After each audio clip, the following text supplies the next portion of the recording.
परमेश्वर की आराधना के लिए। हम जानते हैं कि जीवित परमेश्वर हमारे बीच में है और हम उसकी आराधना करते हैं और हमारा जीवन परमेश्वर की आराधना का स्थान है। तो क्यों ना परमेश्वर हमारे बीच में है, तो उनका जोरदार तालियों से स्वागत करते हैं। तो आइए हम आराधना में जाने से पहले प्रार्थना करते हैं। सर्वशक्तिमान हमारे जीवित और महान परमेश्वर पिता, स्वर्गों के स्वर्ग में विराजमान पवित्र प्रभु, हम आपके नाम को धन्यवाद देते हैं प्रभु।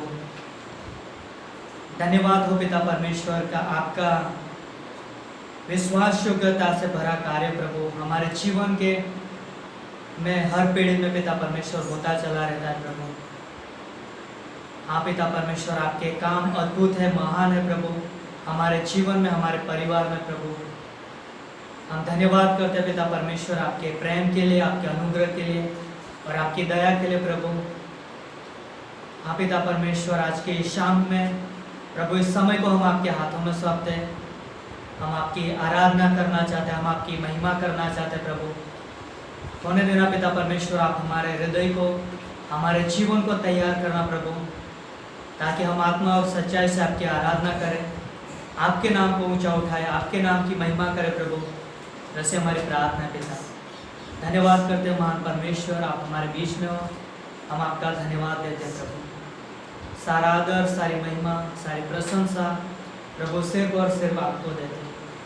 धन्यवाद करते हैं पिता परमेश्वर। आगे का हर एक समय आपके हाथों में सौंपते हैं। ये प्रार्थना यीशु मसीह के नाम से मांगते हैं। तो आइए हम प्रभु की स्तुति करते हुए गाना गाएंगे, है मेरा वही ठिकाना।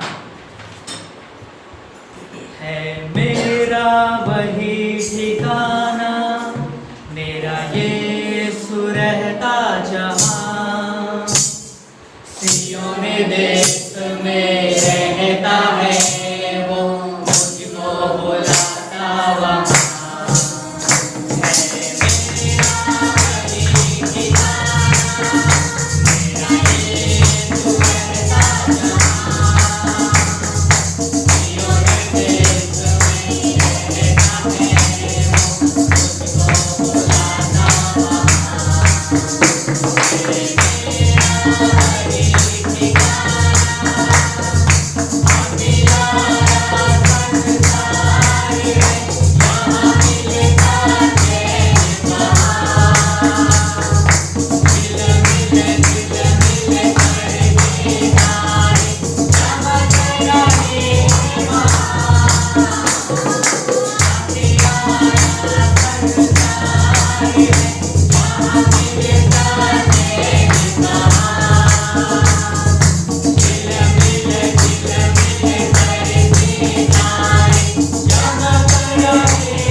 हालेलुया। तो सच में हमारा ठिकाना कहाँ पर है? स्वर्ग के अंदर। भले हम इस स्थान में हैं, लेकिन हम परदेसी हैं। लेकिन जब हम इस दुनिया को छोड़ेंगे तो हम परमेश्वर के साथ रहेंगे, और वहाँ पे शांति, आनंद और खुशी और आनंद का वातावरण। और ये सिर्फ और सिर्फ किसकी वजह से हुआ है? यीशु मसीह की वजह से। तो क्यों ना हम उस परमेश्वर को आदर सम्मान देते हुए और एक गाना गाएंगे, बोलो जय मिलकर जय। बोलो जय मिलकर जय, बोलो जय यीशु की जय, बोलो जय मिलकर जय, बोलो जय यीशु की जय, बोलो जय जय जय।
पवित्र हमारे जीवित और महान स्वर्गीय पिता,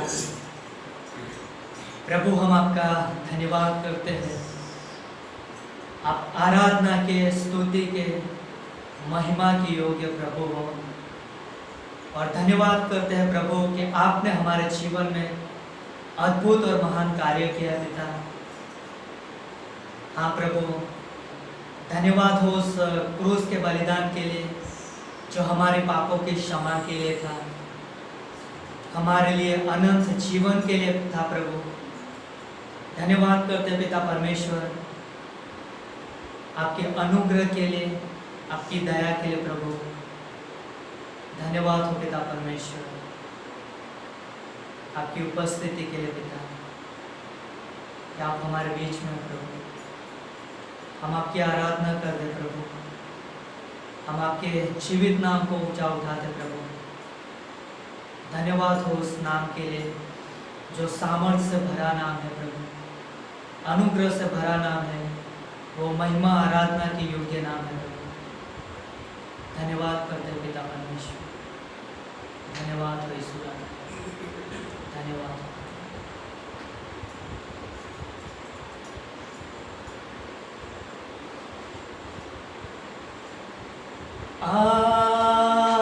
आराधना हम करते हैं पूरे दिल और मन से, तेरी महिमा गाते हैं।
और एक गीत गाएंगे परमेश्वर, यीशु तेरा नाम है कितना सुंदर। यीशु तेरा नाम कितना सुंदर यीशु तेरा नाम है, कितना पावन यीशु तेरा नाम है, कितना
कि ना हम परमेश्वर के लिए जोर से ताली बजाए।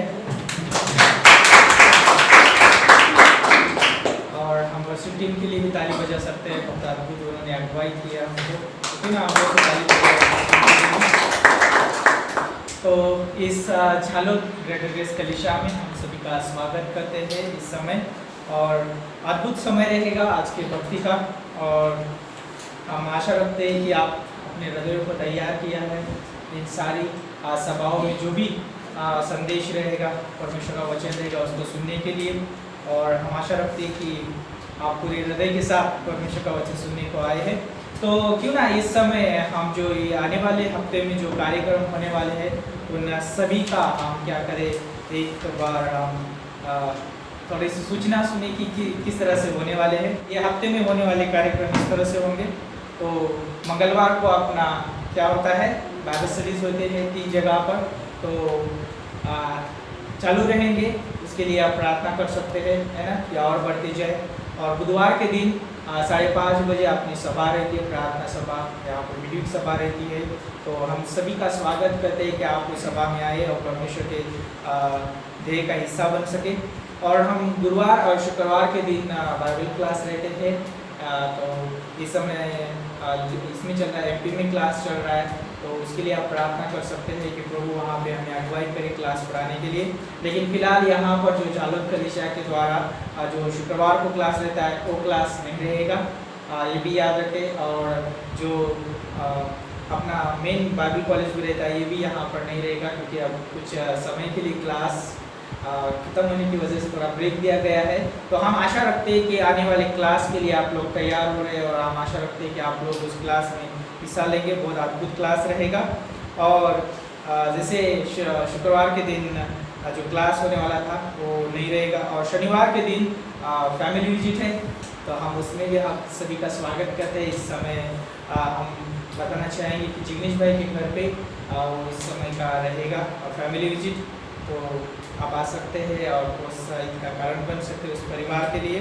और जैसे रविवार के दिन अपना शाम 5:30 बजे सभा यहाँ शुरुआत होती है, और 7:30 बजे तक अपना सभा रहता है। अद्भुत समय रहता है परमेश्वर के वचन से सुनने का, आराधना का समय रहता है। और उसके बाद में जो भी आपका सवाल जवाब है ना, जो भी प्रश्न रहते हैं, तो उसके विषय में समय रहता है, तो वो भी समय आप अटेंड करिए, बहुत अद्भुत रहता है। और हम आशा रखते हैं कि आप सभी लोग उसका आनंद उठा रहे, और हम धन्यवाद देते हैं कि आप सभी लोग फेथफुल हैं परमेश्वर के वचन के प्रति और परमेश्वर के विश्वास योग्यता के प्रति। तो यहाँ पर कुछ इम्पोर्टेंट क्या बोलते हैं, जाहिर खबर करना चाहते हैं, आप सूचना अनाउंसमेंट करना चाहते हैं यहाँ पर। तो आने वाले 22 तारीख को इस महीने में, है ना, अक्टूबर 10 है ना, 22 अक्टूबर को तो कन्नू भाई का शादी है। ओके, तो उसके लिए भी आप प्रार्थना कर सकते हैं। तो परमेश्वर के जीवन में अद्भुत समय लेके आया है, तो प्रभु उनकी हर एक जरूरत पूरी करे।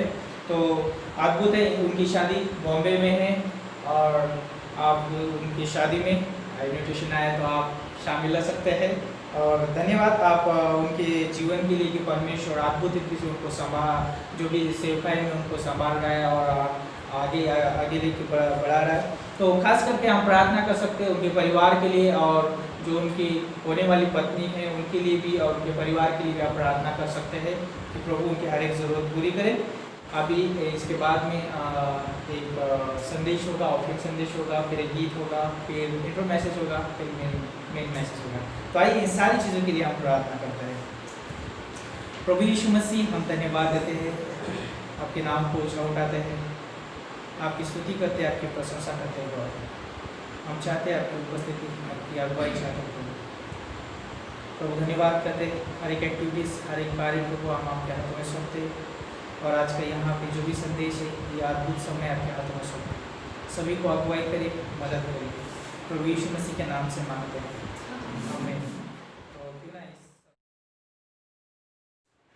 मेरे साथ निकाल सकते हो निर्गमन की पुस्तक, उसका 35वां अध्याय।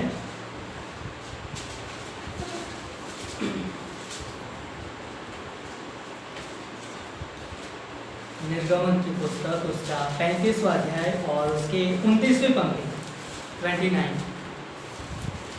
तो हम जानते हैं ये समय भेंट का समय है, और हम परमेश्वर के वचन से देखेंगे भेंट के बारे में। और धन्यवाद आप सभी का कि आप विश्वास योग्य हो परमेश्वर के प्रति, भेंट के प्रति। आपका और परमेश्वर का बीच का रिश्ता है, लेकिन फिर भी आप परमेश्वर के प्रति विश्वास योग्यता दिखाते हो, उससे परमेश्वर की महिमा हो। तो वचन में हम देखेंगे निर्गमन का किताब, उसका 35वां अध्याय और 29वीं पंक्ति। तो यहाँ पर इस प्रकार से लिखा है, जिस जिस वस्तु के बनाने की आज्ञा यहोवा ने मूसा के द्वारा दी थी, उसके लिए जो कुछ आवश्यक था उसे वह सब पुरुष और स्त्रियां ले आए, जिनके हृदय में ऐसी इच्छा उत्पन्न हुई थी। इस प्रकार इस्राएल यहोवा के लिए अपनी ही इच्छा से भेंट ले आए।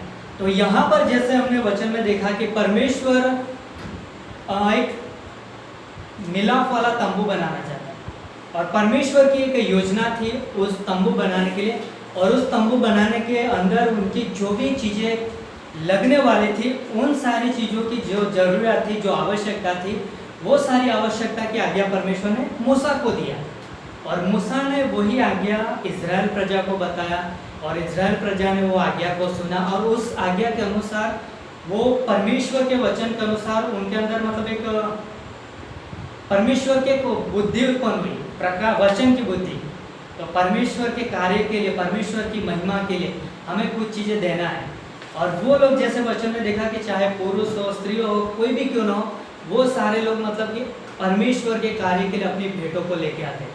और हम बाइबल में वो उस अध्याय में पढ़ेंगे तो वहाँ पर कुछ लोग सोना लेके आते हैं, कुछ लोग चांदी और क्या बोलते हैं उसको, बहुमूल्य पत्थर, पीतल और बहुत सारी चीज़ें, लकड़ी, अलग अलग मंदिर में मतलब मिलाप वाले तंबू के अंदर जो भी चीज़ें लगने वाली थी, चाहे वो सुई भी क्यों ना हो, धागा भी क्यों ना हो, सारी चीज़ें, वो छोटी से बड़ी हर एक चीज़ें जिसके पास जितनी क्षमता थी उसके अनुसार वो अपनी भेंटों को लेके आते हैं। और हम जानते हैं कि पुराने नियम के अंदर लोग भेंटें इसलिए लेके आते थे कि मिलाप वाले तंबू बनाना है।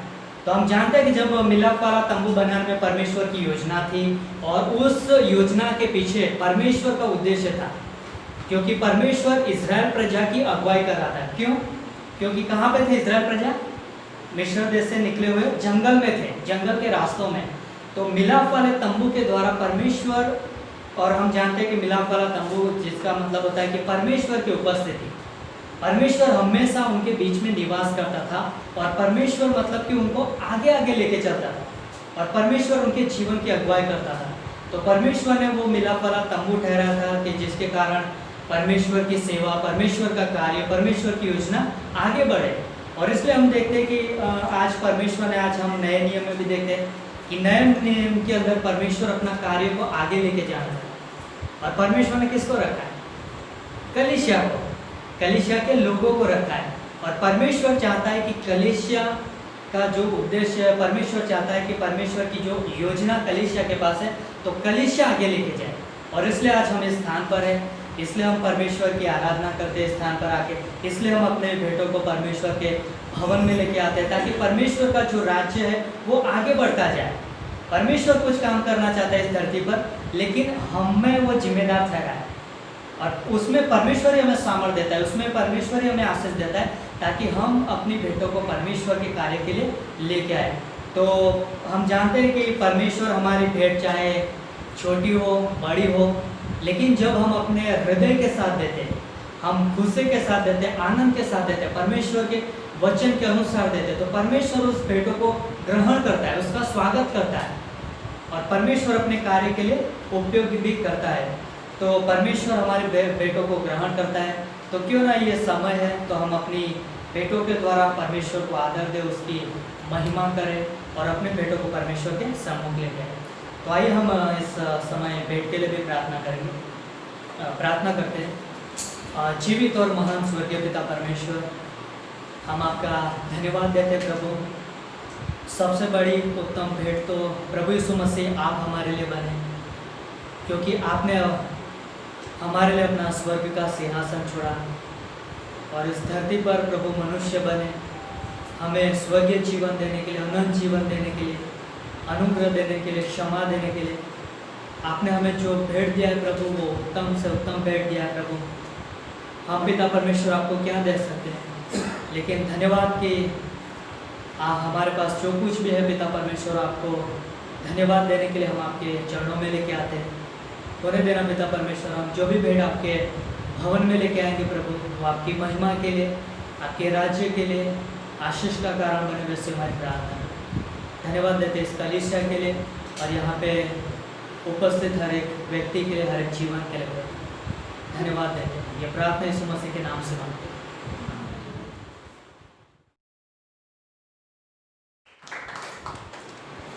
तो ये इंट्रो मैसेज है, तो क्यों ना हम परमेश्वर का वचन निकाले पढ़ने के लिए।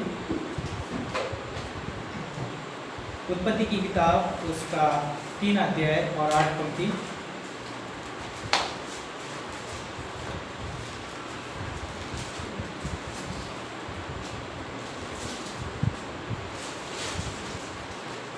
उत्पत्ति की किताब 3 अध्याय और उसकी 8 पंक्ति। तो परमेश्वर का वचन इस तरह से यहाँ पे कहता है,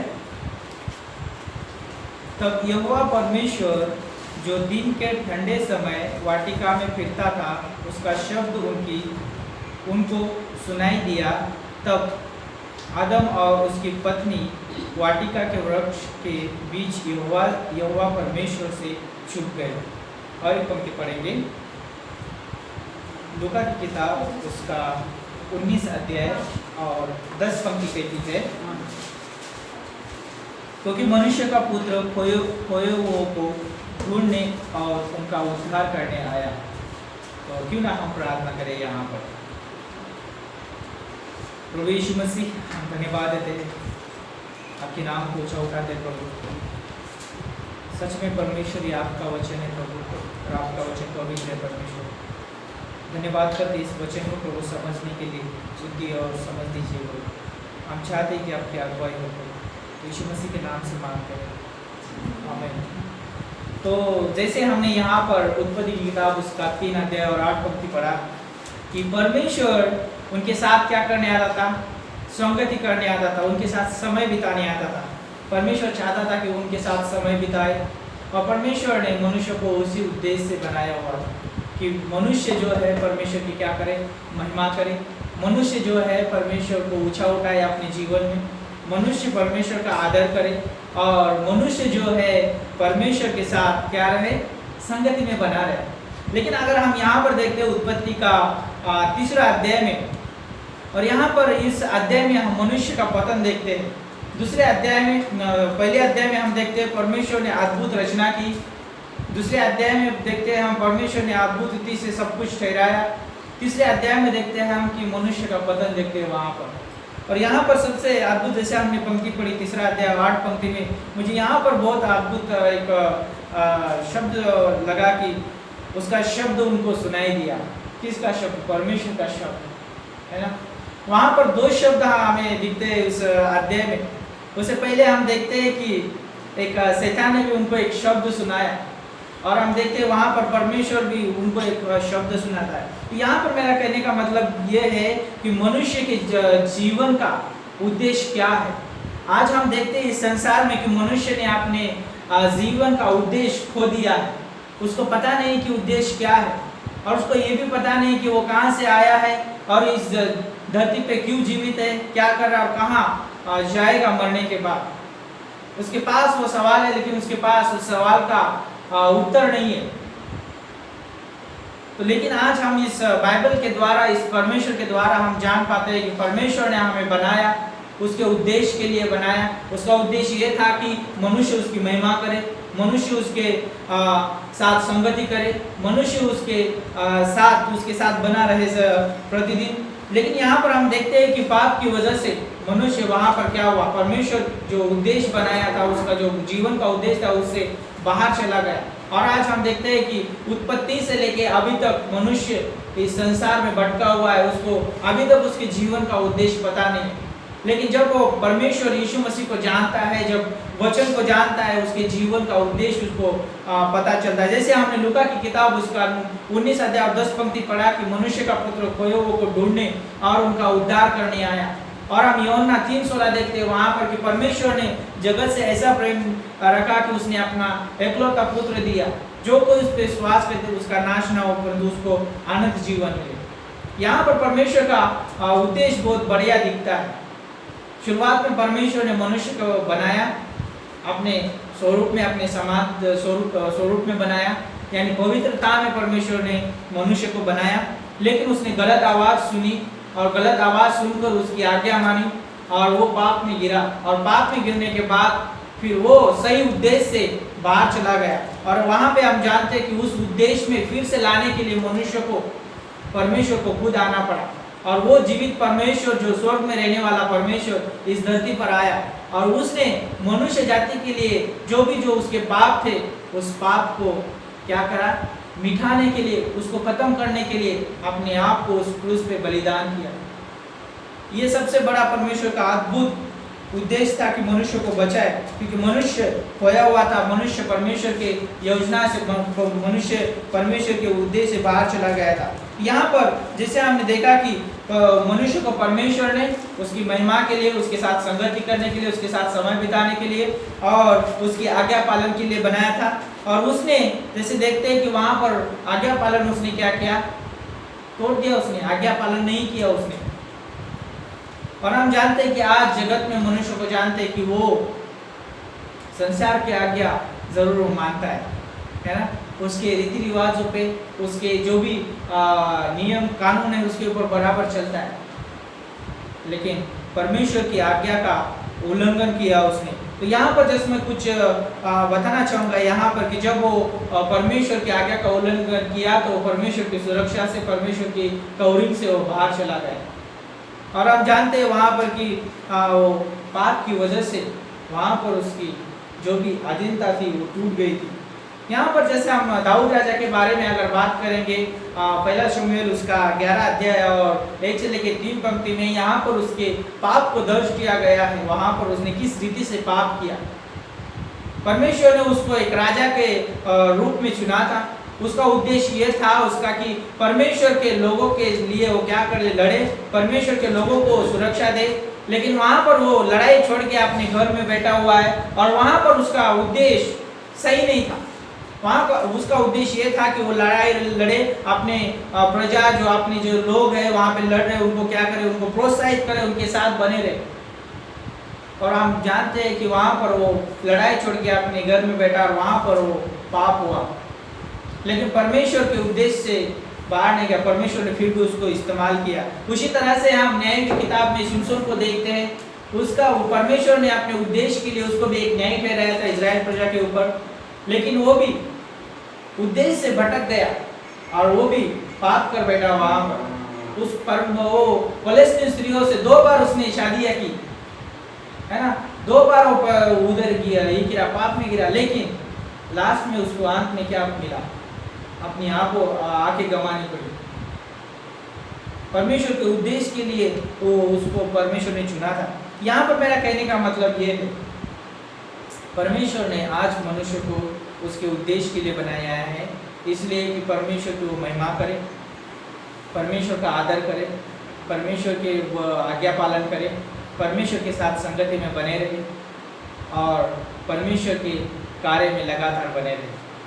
तो मैं आज सभी को प्रोत्साहित करना चाहूँगा इस छोटे संदेश के द्वारा कि हमारे जीवन का उद्देश्य यही है, एक मनुष्य के जीवन का उद्देश्य यही है कि परमेश्वर की महिमा करे, परमेश्वर की आराधना करें, परमेश्वर को ऊंचा उठाए अपने जीवन में, है ना। ये सारी चीज़ें हैं जो आज हम इस कलीसिया में करते हैं। तो मैं प्रोत्साहित करना चाहूँगा कि आप बने रहिए, परमेश्वर को महिमा देते रहिए, परमेश्वर का आदर करते रहिए, है ना, और परमेश्वर को अपने जीवन से ऊंचा उठाते रहिए। आमीन।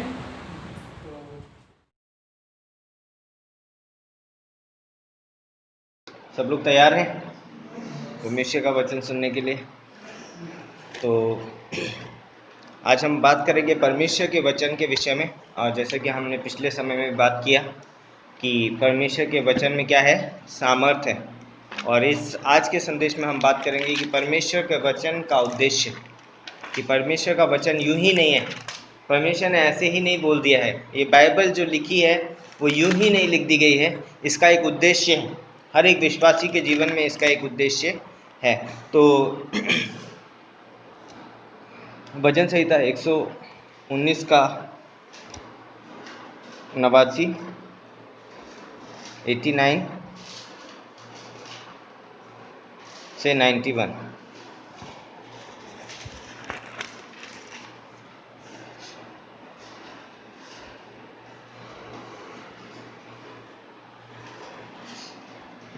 एट्टी 89 से 91 3 पंक्तियां पढ़नी है आपको।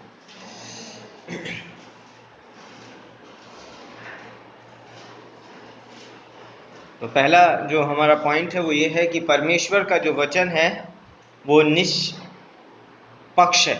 क्या है? निष्पक्ष है और शाश्वत है, सत्य का मापदंड है। परमेश्वर का जो वचन है वो एक सत्य का मापदंड है। ओके, तो पंक्ति पढ़ेंगे भजन संहिता 119 का 119 89 से लेके 91 तक 91। यस, पढ़ सकते हैं कोई जोर से? हे यहोवा, तेरा वचन आकाश में सदा तक स्थिर रहता है। तेरी सच्चाई पीढ़ी से पीढ़ी तक बनी रहती है। तूने पृथ्वी को स्थिर किया, इसलिए वह बनी है। वे आज के दिन तक तेरे नियमों के अनुसार ठहरे हैं, क्योंकि सारी सृष्टि तेरे अधीन है। यस, आइए हम प्रार्थना करते हैं। परमेश्वर पिता, हम धन्यवाद देते हैं इस खूबसूरत समय के लिए, इस दिन के लिए। धन्यवाद देते हैं तेरे प्रेम, तेरे अनुग्रह के लिए, तेरी दया के लिए। तेरे नाम को ऊंचा उठाते हैं, तेरी महिमा, तेरी स्तुति करते हैं। मेरे मुख को छू, इसे पवित्र कर। इससे मेरे नहीं पिता परमेश्वर, परंतु तेरे वचन निकले। अपने वचन के द्वारा तू अपने लोगों से बातें कर, पवित्र आत्मा के द्वारा अगुवाई करो। प्रभु यीशु मसीह के नाम से मांगते हैं, आमीन आमीन। ओके, तो इस दुनिया में हम बहुत सारी चीज़ें देखते हैं जिससे हम तुलना करते हैं या मापते हैं। कपड़े नापने के लिए एक अलग मीटर आता है जो कपड़ा हम मापते हैं। यदि हम कोई बाज़ार में कोई चीज़ खरीदने जाते हैं तो हमको मालूम है तराजू है और हम उससे हर एक चीज़ तोलते हैं और उसके अंदर एक बाट रखा होता है ना? 1 किलो का, आधा किलो का, 2 किलो का, 5 किलो का, 100 किलो तक के बाट रहते हैं, है ना? और हम जानते हैं कि उसके अंदर भी कहीं ना कहीं चीटिंग होती है। चीटिंग का मतलब समझते हैं? धोखा। हमको लगता है वो 1 किलो का है, लेकिन वो 1 किलो का होता नहीं। पिछले समय में मार्केट में गया था और मैंने किसी से शिमला मिर्च खरीदी। मैं उस व्यक्ति का नाम नहीं बताने वाला हूँ, मुझे भी नहीं पता है, लेकिन मैंने उससे शिमला मिर्च खरीदी और मैं खरीदने के बाद में मेरे को पता चला ये बहुत हल्का है। एक आप अंदाज लगा लेते हैं कि हल्का है। और जब मैं दूसरी दुकान पे जाके मैंने उसको तुलवाया, मैंने उससे आधा किलो लिया था और वो कितना था पता है? 300 ग्राम। पूरा 200 ग्राम्स कम था, 200 ग्राम पूरा कम था। आप सोच सकते हैं क्यों? क्योंकि लोगों के मन में बोलते हैं ना, चीटिंग है, बोलते हैं धोखा है, धोखा देते हैं। तो यदि मुझे इस दुनिया में कोई चीज़ अगर नापनी है, यदि मुझे सत्य का पता लगाना है, यदि मुझे झूठ का पता लगाना है, तो बाइबल से अच्छा मापदंड मेरे जीवन में और कोई नहीं हो सकता। बाइबल मेरे जीवन का सबसे अच्छा मापदंड है। यदि कहीं पर आपको बोलता है कि वास्तविक चीज़ों को अगर आपको देखना है, किसी भी चीज़ को गलत साबित करना है या भला साबित करना है, तो बगैर वचन के आप नहीं बता सकते।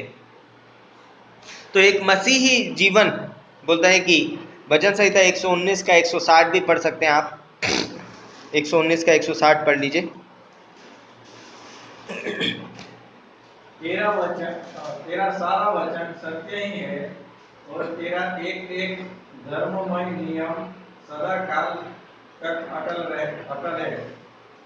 यस, तो जब हमारे जीवन में कोई भी परिस्थिति आती है या हम किसी भी तकलीफ से या बीमारी से या किसी भी समस्या से गुजर रहे हैं, हमें उस समय पे वचन को अपना आधार बनाना है। मुझे वचन से उस वस्तु को नापना है। क्या ये वस्तु सही है? क्या ये जो मेरे मन में विचार आ रहा है, क्या ये वचन के आधार पर सही है? क्या जो मैं देख रहा हूं ये वचन के आधार पर सही है? क्या मैं बोल रहा हूं ये वचन के आधार पर सही है या नहीं है? और मैं जब वचन से उसको नापता हूं, मैं उसको तोलता हूं, तो मुझे पता चलता है कि सही है या नहीं है। क्योंकि हम बहुत कुछ बोल देते हैं, हम बहुत कुछ सोच लेते हैं, हम बहुत कुछ देख लेते हैं, हम बहुत कुछ कर देते हैं बिना वचन के। लेकिन एक बाइबल बोलता है एक विश्वासी का आधार यानी कि एक मापदंड जो है परमेश्वर का वचन होना चाहिए। जब मैं किसी परिस्थिति में हूं, मुझे उस परिस्थिति का कैसे उत्तर देना है?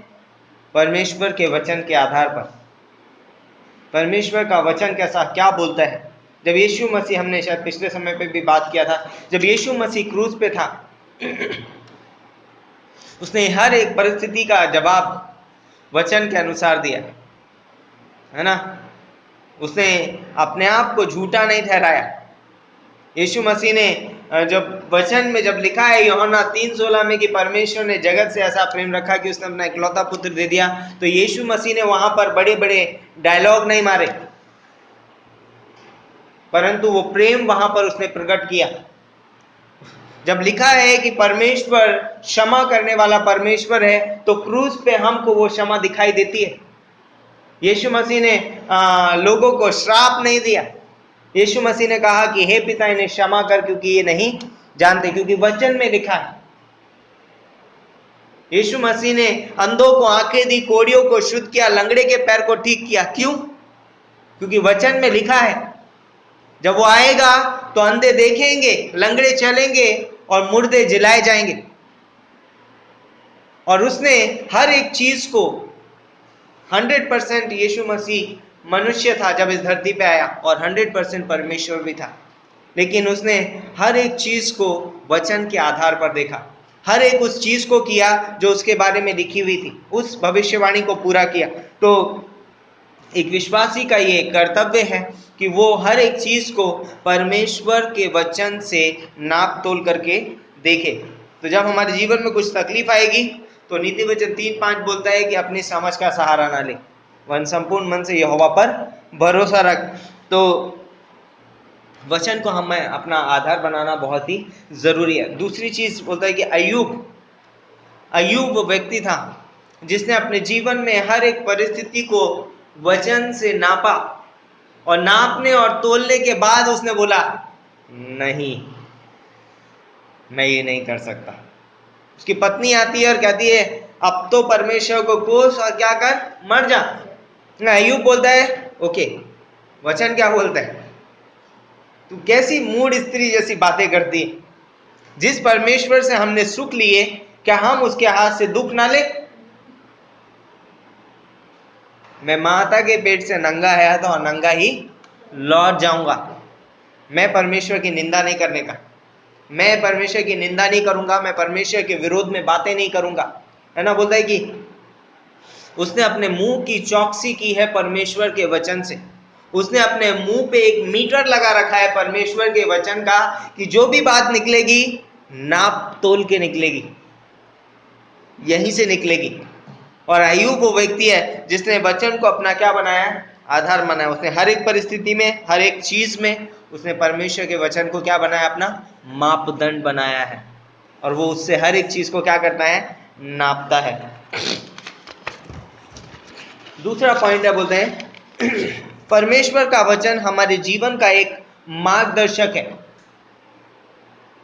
परमेश्वर के वचन का एक ही उद्देश्य है कि वो प्रति एक व्यक्ति को मार्गदर्शन करे, सिर्फ विश्वासियों को नहीं, हर एक व्यक्ति को परमेश्वर का वचन मार्गदर्शन करना चाहता है, हर एक व्यक्ति को। क्यों हम सुसमाचार लेकर के जाते हैं? क्योंकि वो वचन उनको मार्गदर्शन करना चाहता है ताकि वो नरक की ओर ना जाकर स्वर्ग की ओर चले। वो वचन उनको मार्गदर्शन करना चाहता है कि वो अपने बुरी चाल से फिर करके परमेश्वर की ओर आए। परमेश्वर का वचन हमारा मार्गदर्शक है, और हर एक छोटी चीज में। परमेश्वर ये नहीं कि बड़ी बड़ी चीजों में हमें मार्गदर्शन करेगा और छोटी चीजों में नहीं करेगा। परमेश्वर हमें छोटी चीजों में भी निर्देशन देता है, और बड़ी चीजों के लिए भी हमें क्या करता है, विशेष रूप से मार्गदर्शन करता है हमारा। तो बोलता है कि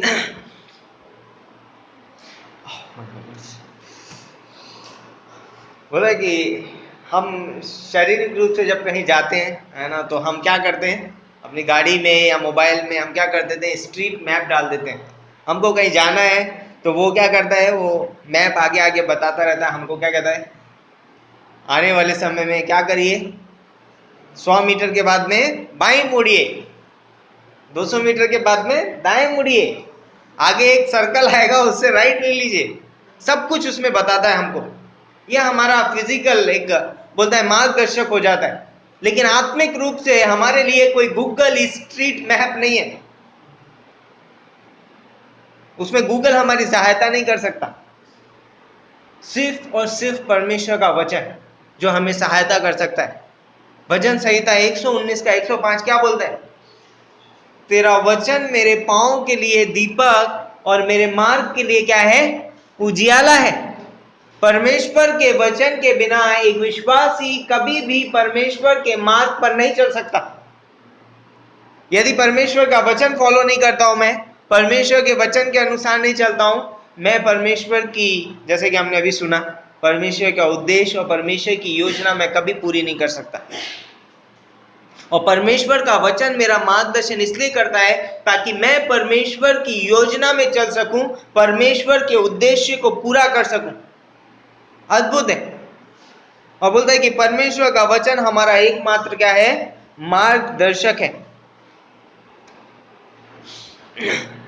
हम एक दिन में सिर्फ एक दिन के लिए जीते, हम एक दिन में 100 वर्ष के लिए नहीं जीते। आज मैं एक दिन में एक दिन के लिए जीता हूं और परमेश्वर इस एक दिन में भी मेरा मार्गदर्शन करना चाहता है। परमेश्वर ऐसा नहीं, परमेश्वर छोड़ता नहीं, ठीक है एक ही दिन तो है, कोई बात नहीं, एक दिन नहीं, एक घंटे, एक पल में भी कुछ भी हो सकता है। हमें मुझे एक एक पल में मुझे परमेश्वर के वचन के मार्गदर्शन की आवश्यकता है, क्योंकि मैं कभी भी भटक सकता हूं, मैं गलत मार्ग ले सकता हूं, है ना। इसलिए परमेश्वर का वचन बोलता है कि हमेशा वो क्या करता है, हमारी अगुवाई करता है, हमारा मार्गदर्शन करता है, हमें वो मार्ग दिखाता है जिस पे हमें चलना है। बाइबल में लिखा है ना कि जब तुम्हारे कानों में, बोलता है कि जब तुम दाएं या बाईं ओर मुड़ने लगो, तुम्हारे कानों में पीछे से एक वचन पड़ेगा, यही मार्ग है, इसी पर चलो। परमेश्वर का वचन हमें क्या करता है, अगुवाई करता है। तीसरा पॉइंट है, बोलते कि परमेश्वर का वचन हमें सांत्वना देता है, सिखाता है तथा उत्साहित करता है। परमेश्वर का वचन हमें क्या करता है, सांत्वना देता है, सिखाता है तथा उत्साहित करता है। रोमियो का 15:4 पढ़िए।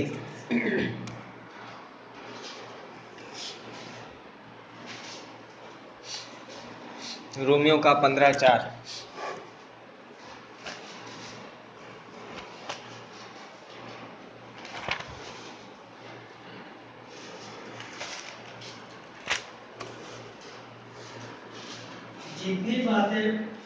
जितनी बातें पहले से लिखी गई वे हमारी ही शिक्षा के लिए लिखी गई है कि हम धीरज और पवित्र शास्त्रों के प्रोत्साहन द्वारा आशा रखें। यस, क्या बोलता है, जितनी भी बातें लिखी गई वो हमारे लिए ही लिखी गई हैं ताकि हम धीरज और प्रोत्साहन और आशा रखें। क्या क्या मिलेगा हमको, धीरज मिलेगा, प्रोत्साहन मिलेगा और आशा मिलती है वचन में। तो हम जो कुछ भी हमें मिलता है, बोलता है कि परमेश्वर का वचन हमको क्या करता है, सांत्वना देता है। तो ओके, तो पहला पॉइंट हमने बोला कि सांत्वना। तो सांत्वना जब एक विश्वासी किसी तकलीफ में होता है या कठिन परिस्थिति से गुजर रहा है, तो परमेश्वर का वचन उसको सांत्वना देता है ना। यीशु मसीह ने कहा, मैं तुम्हें अपनी शांति दिए जाता हूं, और यीशु मसीह वो वचन है ना। यीशु मसीह हमको सांत्वना देता है। जब चेले बहुत तकलीफ में थे, है ना, वो प्रभु यीशु मसीह क्या कहता है, पानी पे चलते हुआ है, डांडस बांधो मैं हूं। और बोलते हैं कि फिर उन्होंने घबराना बंद कर दिया। जब हम अपने जीवन में घबराहट से गुजर रहे होते हैं, जब हम जीवन में तकलीफ से गुजर रहे होते हैं, परमेश्वर का वचन हमारे सामने आता है। यीशु मसीह कहता है, मैं हूं, मैं यहाँ हूं। जब हम बहुत ज्यादा चिंता में होते हैं, परमेश्वर का वचन बोलता है ना, कि सारी चिंताएं मेरे ऊपर डाल दो, मुझे तुम्हारा ध्यान है, इम्पोर्टेंट है। और परमेश्वर का वचन हमको क्या करता है? सांत्वना देता है, उस समय के लिए, उस परिस्थिति के लिए हमको सांत्वना देता है। दूसरी चीज है, वो हमको सिखाता है। परमेश्वर का वचन हमको क्या करता है? सिखाता है। उसकी कठिन परिस्थिति में हमें परमेश्वर पर भरोसा रखना सिखाता है। हम बहुत कभी कभी हताश हो जाते हैं, निराश हो जाते हैं, और हम कई बार अपना भरोसा खो देते हैं चीज़ों के ऊपर से। हम बहुत कई बार अपने आप पे से भरोसा खो देते हैं, हमारा आत्मविश्वास टूट जाता है, आत्मबल नहीं रहता हमारे अंदर। और परमेश्वर का वचन हमें सिखाता है कि किस प्रकार से हम कठिन परिस्थितियों में परमेश्वर पे भरोसा रख सकते हैं। यीशु मसीह ने कहा कि जैसे तुम परमेश्वर पे भरोसा रखते हो, मुझ पर भी रखो। मेरे पिता के घर में बहुत सारे रहने के स्थान हैं, यदि ना होते तो मैं तुमसे कह देता। इसलिए मैं जाता हूँ और तुम्हारे लिए जगह तैयार करता हूँ, जिससे एक दिन मैं आकर तुम्हें ले जाऊँ, कि जहाँ मैं रहता हूँ वहाँ तुम भी रहो। यूहन्ना 14। यीशु मसीह बहुत ही महान है। बोलता है कि उसने हमसे वायदे किए, और वो वचन हमको बार बार याद दिलाता है कि मैं अकेला नहीं हूँ, यीशु मसीह मेरे साथ है। इब्रानियों का 13:5 बोलता है कि यीशु मसीह बोलता है कि ना मैं तुम्हें कभी छोड़ूंगा ना कभी त्यागूंगा। ये हमें सिखाता है, भरोसा रखना सिखाता है परमेश्वर के वायदों पर। दूसरी चीज बोलता है कि परमेश्वर का चरित्र, उसके गुण, उसके स्वभाव, वो हमें सिखाता है। यदि हम परमेश्वर के चरित्र, उसके गुण, उसके स्वभाव को कहीं से सीख सकते हैं तो वो परमेश्वर का वचन है। परमेश्वर का वचन हमें परमेश्वर की सच्चाई सिखाता है। परमेश्वर का वचन हमें परमेश्वर का प्रेम सिखाता है। बोलता है परमेश्वर का वचन हमें परमेश्वर की दया सिखाता है। यदि आज मेरे अंदर कुछ दया है तो वो परमेश्वर के वचन की वजह से। मुझे नहीं पता दया क्या होती है, मुझे नहीं पता था कि अनुग्रह क्या होता है, मुझे नहीं पता था कि प्रेम क्या होता है ना। पहला यूहन्ना 4:19 में लिखा है कि हमने प्रेम इसी से जाना कि पहले उसने हमसे प्रेम किया। हमने प्रेम नहीं जाना, पहले प्रेम उसने हमसे किया, इसलिए हमें प्रेम पता चला। तो वचन जो है वो हमको क्या करता है? परमेश्वर का प्रेम सिखाता है, उसकी बोलता है कि अनुग्रह सिखाता है, उसकी दया सिखाता है,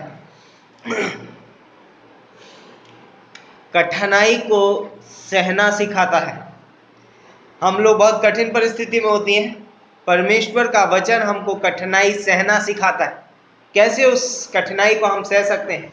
परमेश्वर का वचन उस समय में हमको क्या करता है? सिखाता है, सामर्थ्य देता है, कैसे आप कर सकते हैं, कैसे कठिनाई का सामना कर सकते हैं। दूसरी चीज बोलता है कि हमें आशा ना खोने में क्या करता है? मदद करता है, हमें हमारी आशा नहीं खोने देता है। यदि हमारा विश्वास, यदि हम परमेश्वर के वचन में बने हुए हैं, हम कभी भी आशा नहीं खोएंगे। तो आशा में हमें आशा सिखाता है, आशा ना छोड़ना सिखाता है।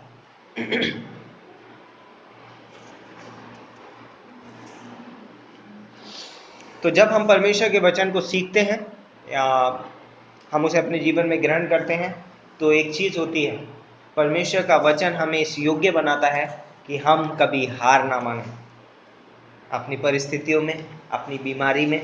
हम जानते हैं अय्यूब बहुत कठिन परिस्थिति में था, लेकिन उसने हार नहीं मानी। बोलता है वो अपने कीड़े भी उठा उठा के अपने ऊपर रख लेता था, इधर आओ, है ना, जाओ मत कहीं पर, मैं हारने वाला नहीं हूँ, है ना। क्यों? क्योंकि परमेश्वर का वचन उसको क्या सिखा रहा है कि वो हर एक परिस्थिति में स्थिर रह सकता है। और यहाँ पर हमको भी, एक विश्वासी को परमेश्वर का वचन क्या करता है? स्थिर करता है, उसको सिखाता है कि कैसे एक विश्वासी हर एक परिस्थिति में स्थिर रह सकता है, हार ना माने। ओके, चौथा पॉइंट है, परमेश्वर का वचन हमें दूसरों की गलतियों से के विषय में सावधान करता है। परमेश्वर का वचन हमें दूसरों की गलतियों के विषय में सावधान करता है। पहला कुरिन्थियों 10:11 से 12।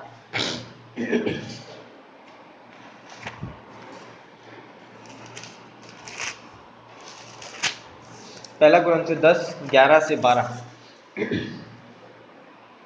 परंतु ये सब बातें जो उन पर पड़ी दृष्टांत की रीति पर थीं, और वे हमारी चेतावनी के लिए जो जगत के अंतिम समय में रहते हैं लिखी गई हैं। इसलिए जो समझता है कि मैं स्थिर हूं वह चौकस रहे, कहीं गिर ना पड़े। बाइबल जो है बोलते हैं कि बहुत ही अद्भुत पुस्तक है।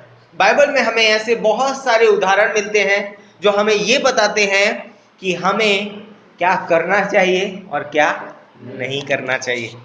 यदि बाइबल मुझे बताती है कि किन लोगों ने क्या क्या किया और उनका परिणाम क्या हुआ, तो बाइबल मुझे क्या करती है, पाप के परिणाम के विषय में क्या करती है, चुनौती देती है। पाप के परिणाम के विषय में क्या करती है, चुनौती देती है। और वो बोलता है कि जैसे कि हम जानते हैं कि दाऊद ने जब बत्शेबा के साथ पाप किया, हम जानते हैं कि परमेश्वर बोलता है कि दाऊद मेरे हृदय के अनुसार एक व्यक्ति है ना। परमेश्वर उसकी एक छोटी सी गलती नहीं छुपा सकता था? क्यों परमेश्वर ने नहीं छिपाया?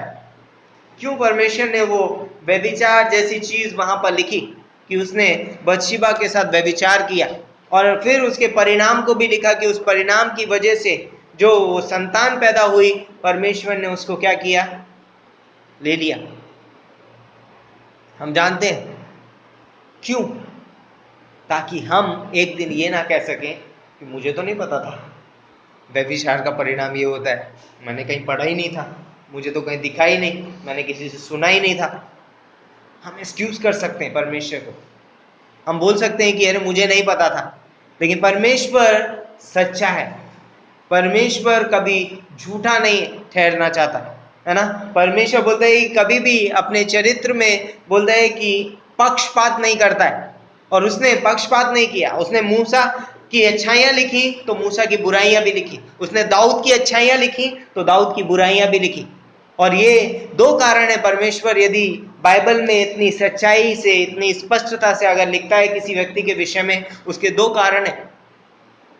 पहली चीज कि इस दुनिया में कोई भी व्यक्ति परफेक्ट नहीं है, वरना पता चलता सब लोग दाऊद को बोल रहे दाऊद तो परमेश्वर के हृदय के अनुसार था, दाऊद को परमेश्वर बना देते, मूसा को परमेश्वर बना, ऑलमोस्ट बना दिया था।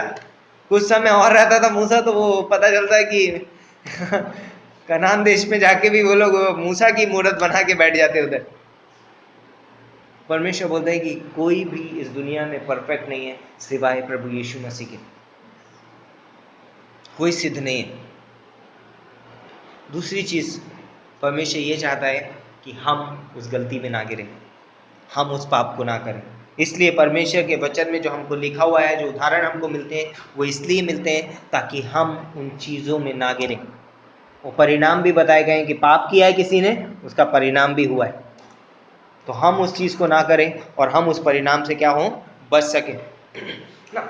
आप लोग कभी रोड पे जाते हैं, हम हमेशा जाते हैं, बाइक लेके जाते हैं, कार लेके जाते हैं, रोड पे आते हैं तो जगह जगह साइन बोर्ड लगे होते हैं, देखा है? कहीं कहीं लिखा था घुमावदार मोड़, कहीं लिखा होता है कि तीव्र मोड़, ज़्यादा मोड़ है, कहीं लिखा होता था कि एक्सीडेंटल प्रोन जोन, है ना, दुर्घटनाग्रस्त एरिया।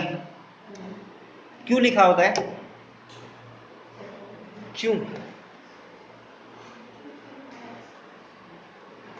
क्यों लिखा होता है? चेतावनी देने के लिए, सावधान करने के लिए। कहीं मैं गिरूंगा, वो बोलूंगा मुझे पता ही नहीं था यार यहाँ मोड़ है, गिर गया। किसके ऊपर दोष लगाया जाएगा? जिसने रोड बनाया।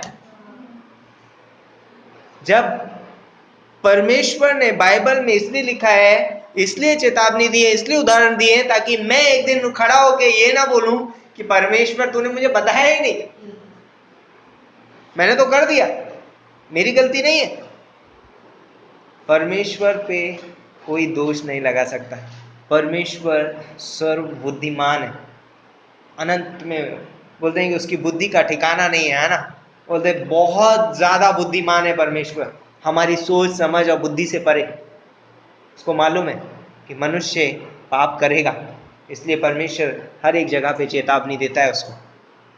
आदम ने क्या पाप किया वो लिखा है, वरना उसके बाद में जो जनरेशन होती है उनको पता नहीं चलता कि पाप कैसे आया, क्यों आया, क्या परिणाम हुआ, सब जीते अपनी जिंदगी। बाइबल हमें बताती है कि कैसे हम पाप के परिणाम से बच सकते हैं, कैसे हम पाप से बच सकते हैं। तो बाइबल बहुत ही खूबसूरत पुस्तक है, हमें सिखाती है, हमको बचाती भी है और हमें मार्गदर्शन करती है।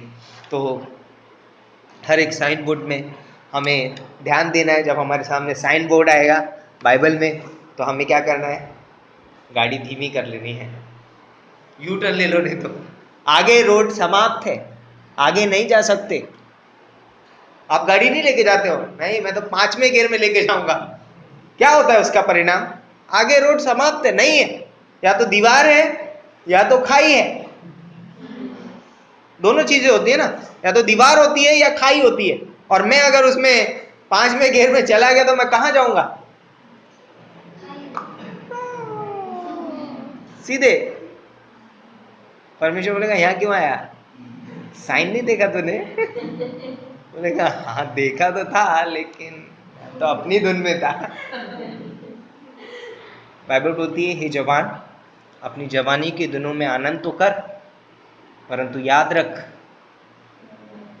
कि एक दिन तुझे न्याय करेगा, परमेश्वर तेरा न्याय करेगा। इम्पॉर्टेंट है, तो इसलिए हमें ध्यान रखना बहुत ज़रूरी है। तो हर एक साइन बोर्ड को पढ़ें, बाइबल में जितने भी साइन बोर्ड आते हैं पढ़ना है और उसके अनुसार अपने आप टर्न लीजिए, आप आगे जाइए, आप पीछे हटिए, यू टर्न लीजिए, वॉटेवर, है ना।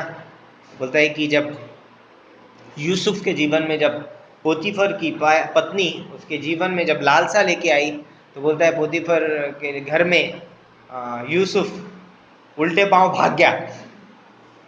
एक्सपर्ट है, हाँ, मैराथन में डालना चाहिए उसको, इतना स्पीड से कोई नहीं भाग सकता जितना स्पीड से यूसुफ भागा था।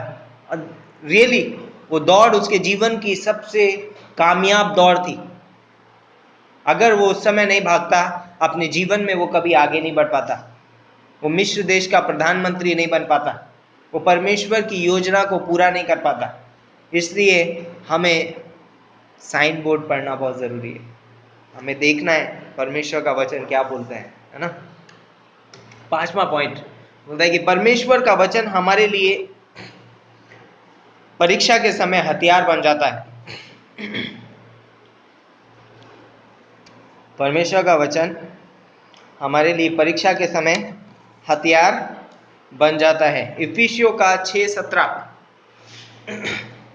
और मत्ती का 4:4 और 7वीं पंक्ति। तो मत्ती का 4:4 और 7वीं पंक्ति, और एक जन इफिसियों का 6:17 निकाल।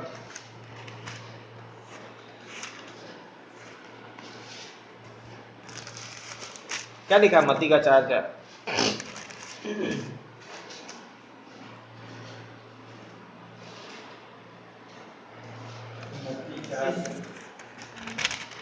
यीशु ने उत्तर दिया, लिखा है मनुष्य केवल रोटी ही से नहीं परंतु हर एक वचन से जो परमेश्वर के मुख से निकलता है जीवित रहेगा। 7वीं पंक्ति। यीशु ने उससे कहा, यह भी लिखा है, तू प्रभु अपने परमेश्वर की परीक्षा न कर। वाह। तो यहाँ पर यीशु मसीह की परीक्षा हो रही है मत्ती के 4थे अध्याय में, और परीक्षा जब हो रही है तो यीशु मसीह के सामने एक सवाल आके खड़ा हुआ है, यदि तू परमेश्वर का पुत्र है। सवाल उठाया जा रहा है, और ऑलमोस्ट ऑलरेडी यीशु मसीह का ये सवाल पूछने वाली बात ही नहीं है, क्योंकि यीशु मसीह परमेश्वर का पुत्र है, बाइबल बताती है ना। और बोलता है कि वो बोलता है, शैतान उसके ऊपर सवाल उठाता है और बोलता है कि यदि तू परमेश्वर का पुत्र है तो क्या कर, इन पत्थरों से क्या कि रोटी बन जाए। यीशु मसीह ने बोला, तू मुझे जानता नहीं है, मैं कौन हूँ, देखा नहीं तूने मुझे कभी क्या? यीशु मसीह ने बोला, अरे मैं स्वर्ग में रहता हूँ, तुझे पता नहीं है? यीशु मसीह ने बोला, तुझे पता नहीं मैं कितना सामर्थी हूँ? बोला ऐसा? नहीं बोला। क्यों? जरूरत नहीं है। जरूरत क्या है? वचन। अगर मैं मेरी परीक्षाओं से बाहर आना चाहता हूँ, यदि मैं उनका सामना करना चाहता हूँ, यदि मैं उनसे लड़ना चाहता हूँ, यदि मैं उनसे जीतना चाहता हूँ, तो वचन ही मुझे जिता पाएगा। जब यूसुफ के सामने परीक्षा आई तो यूसुफ ने ये नहीं कहा ओके तो कुछ भी कर ले, मैं नहीं पिघलूंगा, मैं इधर ही खड़ा रहूंगा, बहुत सामर्थ्य है मेरे अंदर, है ना, सेल्फ कंट्रोल है मेरे अंदर, नहीं बोला उसने, तुरंत भाग गया, है ना। क्या करना है, परीक्षा की घड़ी आएगी तो भाग जाओ। लेकिन यहाँ पर प्रभु यीशु मसीह ने अद्भुत रीति से वचनों का इस्तेमाल किया, और उसने वचन का इस्तेमाल कैसे किया, लिखा है लिखा है लिखा है। और ऐसा नहीं कि आधा अधूरा हवा की तरह बातें नहीं की, आधा अधूरा तोड़ मरोड़ के मिला के मिक्स करके नहीं बोला, एग्जैक्ट जो लिखा था वो उसने उसको बताया। तो जब एक विश्वासी परमेश्वर के वचन को इस्तेमाल करता है अपने जीवन में, वो हर एक परिस्थिति से, हर एक परीक्षा से क्या कर सकता है, बाहर निकल सकता है।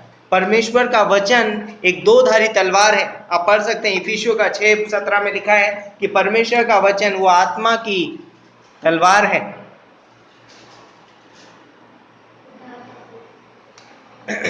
17वीं पंक्ति पढ़िए, बी पार्ट। आत्मा की तलवार जो परमेश्वर का वचन है ले लो। आत्मा की तलवार जो परमेश्वर का वचन है ले लो। तो वो तलवार जो है हमको क्या करती है, सामर्थ देती है, किसको, परीक्षा को काटने के लिए। जब परीक्षा आएगी तो आप क्या कर सकते हो, उसको काट सकते हो वचन के द्वारा। मैं ये नहीं बताता उधर खड़े होके कि मैं कितना सामर्थ्य हूँ, रुक जा मैं प्रार्थना करता हूँ, है ना, रुक जा मैं ये करता हूँ, मैं वो करता हूँ। यीशु मसीह ने ऐसा कुछ नहीं बोला। यीशु मसीह ने बोला ओके तू वचन से बातें कर रहा है, मुझे मालूम है तू झूठा है, तू गलत तरीके से वचन प्रस्तुत कर रहा है, मैं बताता हूँ सही वचन में क्या लिखा है। कई बार झूठी शिक्षा हमको प्रलोभन में लेकर के आती है और बोलेगी हमारे ऊपर उस तरीके से भी परीक्षा आ सकती है। हम बोलते हैं ओके हमको पता है वचन में क्या लिखा है।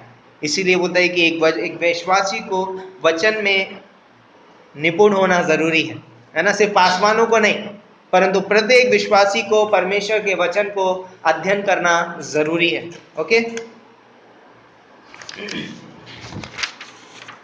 छठा पॉइंट,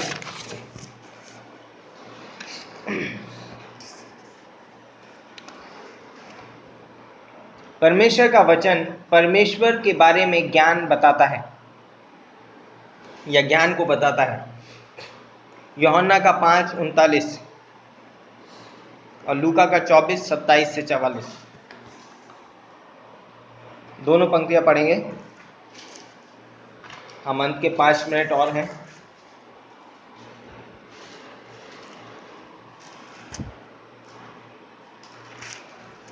लूका का 27 से 44, 27 और 44 सॉरी 27 और 44, जिसको मिलता है पढ़ सकते हैं।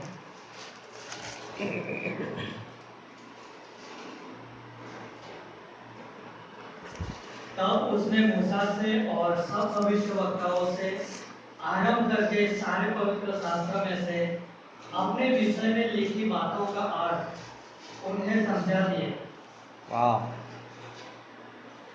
फिर उसने उससे कहा, ये मेरी वे बातें हैं जो मैंने तुम्हारे साथ रहते हुए तुमसे कही थी कि अवश्य है कि जितनी बातें मूसा की व्यवस्था और भविष्यवक्ता और भजनों की पुस्तकों में मेरे विषय में लिखी है सब पूरी हो। इस दुनिया में यदि आज हम परमेश्वर के विषय में कुछ जानते हैं या हमें उसके सत्य के बारे में या उसके बारे में यदि कुछ ज्ञान है तो बाइबल के कारण है। यदि बाइबल नहीं होती, यदि परमेश्वर का वचन नहीं होता तो हमारा ज्ञान अधूरा है। परमेश्वर के विषय में अपर्याप्त है, पर्याप्त ज्ञान नहीं होता हमारे पास में, हमारा ज्ञान अपर्याप्त है और अधूरा ज्ञान होता। इस दुनिया में बहुत सारे लोग बोलते हैं मैं परमेश्वर के बारे में जानता हूँ, लेकिन रियलिटी हमें सच्ची बातें परमेश्वर के विषय में कि परमेश्वर कैसा है, वो उसका स्वभाव कैसा है, उसका चरित्र कैसा है, उसके गुण क्या क्या हैं, वो बाइबल को छोड़ हमें और कहीं पर नहीं मिल सकती। तो बाइबल हमको बताती है कि परमेश्वर क्या है। परमेश्वर का संपूर्ण ज्ञान हमें बाइबल के वचन के अनुसार ही हमको मिलता है। इस दुनिया में कोई और दूसरी पुस्तक हमें परमेश्वर के वचन के परमेश्वर के बारे में सत्य ज्ञान नहीं दे सकती। तो बोलता है कि हमें परमेश्वर का वचन पढ़ना बहुत ही ज़रूरी है। यदि आप परमेश्वर के बारे में गहराई से जानना चाहते हैं, बाइबल पढ़िए। यदि आप परमेश्वर को उसके स्वभाव को, उसके चरित्र, उसके गुणों को जानना चाहते हैं, बाइबल पढ़िए। इसके अलावा हमें और कहीं पर भी परमेश्वर के विषय में नहीं मिलेगा। 7वां पॉइंट है, परमेश्वर का वचन हमें परमेश्वर के स्वरूप में ढालता है। परमेश्वर के वचन का उद्देश्य क्या है कि एक विश्वासी परमेश्वर के स्वरूप में बनता जाए। तो जब जब हम परमेश्वर के वचन को पढ़ते हैं, उसको अपने जीवन में मनन करते हैं, लागू करते हैं, हम प्रभु यीशु मसीह जैसे बनते जाते हैं। हम प्रभु यीशु मसीह के स्वरूप में ढलते जाते हैं। फिलिपियों का 2:5 में लिखा है ना कि जैसा मसीह यीशु का स्वभाव था वैसा ही तुम्हारा भी स्वभाव हो। कैसे वो स्वभाव होगा? वचन हमको बताएगा कि यीशु मसीह का स्वभाव कैसा था। यहाँ के अलावा हमको नहीं पता चलेगा वचन परमेश्वर का स्वभाव कैसा है। तो जब हम वचन पढ़ते हैं, 2 तिमोथी 3:16 में क्या लिखा है? संपूर्ण पवित्र शास्त्र परमेश्वर की प्रेरणा से रचा गया है और ये समझाने, सिखाने और धर्म की शिक्षा देने के लिए लाभदायक है। 17वीं पंक्ति बोलती है जिससे परमेश्वर का जन क्या हो? सिद्ध बने। तो परमेश्वर मानो अगर हम एक और चीज जोड़ सकते हैं तो कि बोलता है कि परमेश्वर का जो वचन है वो एक सेवक को या एक व्यक्ति को क्या करता है? उसके सेविकाई के लिए सुसज्जित करता है, सिद्ध बनाता है। यदि आज हम परमेश्वर की सेविकाई कर पाते हैं, यदि हम एक सेवक बन पाते हैं, तो परमेश्वर के वचन की वजह से। ये मेरी क्वालिफिकेशन, मेरे ज्ञान, मेरी बुद्धि या मेरी सामर्थ्य की वजह से नहीं है, परमेश्वर के वचन की वजह से आज हम परमेश्वर के सेवक हैं। तो परमेश्वर का वचन हमें उसका सेवक बनाता है, उसके पीछे चलना सिखाता है। तो परमेश्वर का वचन हमारे जीवन में बहुत ही महत्वपूर्ण है। और भी बहुत सारे उद्देश्य हैं वचन के, कुछ मैंने 7-8 आपके सामने रखे। आप ढूंढ सकते हैं कि परमेश्वर के वचन का उद्देश्य क्या है मेरे जीवन। परमेश्वर के वचन का उद्देश्य है कि मैं क्या करूं? उसके वचन का प्रचार करूं, है ना, सुसमाचार बांटूं, एक दूसरे से प्रेम करो। परमेश्वर के वचन का उद्देश्य है। इसीलिए परमेश्वर का वचन हमारे बीच में दिया गया है। इसलिए हमें पढ़ना, सीखना, सुनना ज़रूरी है। इसीलिए बाइबल कॉलेज करना ज़रूरी है। इसीलिए हमें कलीसिया में आना ज़रूरी है। इसीलिए हमें बाइबल स्टडी में होना ज़रूरी है ना, इम्पॉर्टेंट है। और आप सब लोग करते हो ऐसा, धन्यवाद है आपके जीवन के लिए। तो इस संदेश को यहाँ पर बंद करेंगे और मैं आप सभी लोगों को उत्साहित करना चाहता हूँ कि परमेश्वर का वचन सामर्थी है और परमेश्वर का वचन का उद्देश्य हमारे जीवन के लिए है। तो उस उद्देश्य को समझना ज़रूरी है ना। तो आइए हम प्रार्थना करते हैं। परमेश्वर पिता, हम धन्यवाद देते हैं इस खूबसूरत समय के लिए, इस दिन के लिए। धन्यवाद देते हैं तेरे प्रेम, तेरे अनुग्रह के लिए, तेरी दया के लिए।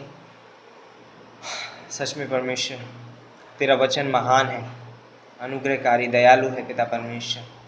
हम इस लायक नहीं थे पिता परमेश्वर, परंतु तेरा वचन हमको बनाता है, तेरा वचन हमको सिखाता है, सांत्वना देता है, हमारे जीवन में आशा उत्पन्न करता है, हमें उत्साहित करता है तेरा वचन पिता परमेश्वर।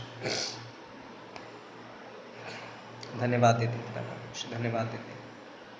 यहाँ पर आए हुए हर एक व्यक्ति को तेरे हाथों में सौंपते हैं। अगुवाई करना पिता परमेश्वर, आगे का समय तेरे हाथों में सौंपते हैं। प्रभु यीशु मसीह के नाम से मांगते हैं, आमीन। परमेश्वर की महिमा के लिए गाना गाते हैं। नीले आसमां के पार जाएंगे, मेरा यीशु रहता है। नीले आसमां के पार जाएंगे, मेरा यीशु रहता वहाँ। नीले आसमां के पार जाएंगे, मेरा यीशु रहता वहाँ। हम मिलेंगे बादलों पर, हम मिलेंगे बादलों पर, देखेगा तारा जहाँ।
प्रार्थना करते हैं। हमारे जीवित और अनुभवी परमेश्वर पिताजी, आपका धन्यवाद करते हैं प्रभु जी कि आपने सुबह से लेकर प्रभु जी अब तक आपने संभाला है। पिता, शाम के समय प्रभु आपने हमें संगति दी, एक महान दिन हमारे जीवन में दिया प्रभु, और आपके वचन के द्वारा प्रभु जी हमें हमारे आत्मिक जीवन को बढ़ाने के लिए जो कुछ वचन सिखाए प्रभु, उनको ग्रहण करने के लिए पिता, और उनके हमारे जीवन में लागू करने के लिए प्रभु आप हमारी अगुवाई करना। और पिता परमेश्वर, आपके वचन पर मनन करने के लिए प्रभु आप हमें बुद्धिमत्ता देना प्रभु, इसमें प्रार्थना करते हैं। हमारे जीवन की अगुवाई करना प्रभु जी, और प्रभु हम हमारे जीवन के लिए नहीं, लेकिन पिता परमेश्वर हमारे आसपास के हर एक लोग तक आपका नाम ले जा सके, इसे हमें सामर्थ देना प्रभु, इसे हमें बुद्धि देना, इसमें प्रार्थना करते हैं प्रभु जी। आगे का हर एक समय आपके हाथ में सौंपते हैं प्रभु, आपके नाम से मांगते हैं, आमीन।